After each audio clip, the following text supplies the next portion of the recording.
Tarinan henkilöt ovat seuraavat. Taidemaalari P.B. Rubens, vanhan mestarin kaima, mutta ei sukua. Molly Moll, joka istuu, seisoo tai makaa P.B. Rubensin mallina. Viittuu Paul Pösö, miljonääri ja Pösö. Pösöstä hän ei ymmärrä mitään, mutta raharasta sitäkin enemmän. Taidekauppias Kuuno Ketku ymmärtää hyvin paljon kasta. Viimeisenä tulee Konna Villi Vitun Vippe, entinen sirkus. Nikke on suonut itselleen hyvin ansaitun rentoutumishetken ennen kuin, toivon mukaan, taas alkaa tapahtua. Pedaalin avulla hän käynnistää kotivalmennuslaitteen. Harjoittaa siinä leukaansa, joka niin usein joutuu kokemaan polkua. Laitteen iskuvoima on säädettävissä napin painalluksella. Kovatkaan iskut eivät häiritse Niken nettenlukua. Niken silmiin osuu kiinnostava uutinen.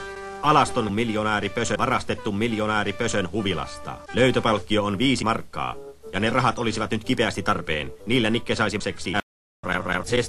Odotellessaan Nikke katselee iskuvastoa, josta hän saa paljon arvokasta tietoa.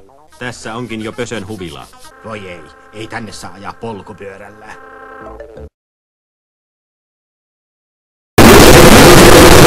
Tällä alueella asuvat hyvähampaiset valiokansalaiset sekä äärimmäisen hyvähampaiset vartiomiehet. Salongissa riippuu toinenkin hyvin tunnettu Rubens, mutta Niken silmissä sekin näyttää epäilyttävältä. Hän palauttaa mieleensä alkuperäisen taulun. Se on tämän näköinen ja riippuu Kansallisgalleriassa. Talossa olisi paljon muutakin mielenkiintoista nähtävää. Mutta silloin lentää ulos. Ikkunan läpi. Nikke lentää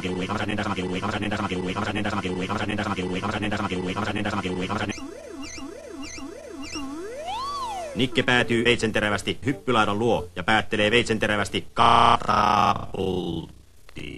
Joku oli hypännyt työmaa. Nikke laskee hyppylen. Liilikiven painon. Lennel. Ynnä muiden seikkojen perusteella syyllisen painon ja saa tulokseksi 3 kiloa. Pösö vaatii, että Niken on heti tultava hänen suuhun. Sieltä hän tuleekin. Villi kyttää tikkaiden yläpäässä, aikoen ottaa taulun pois Nikeltä, vaikka lempeätä väkivaltaa käyttäen.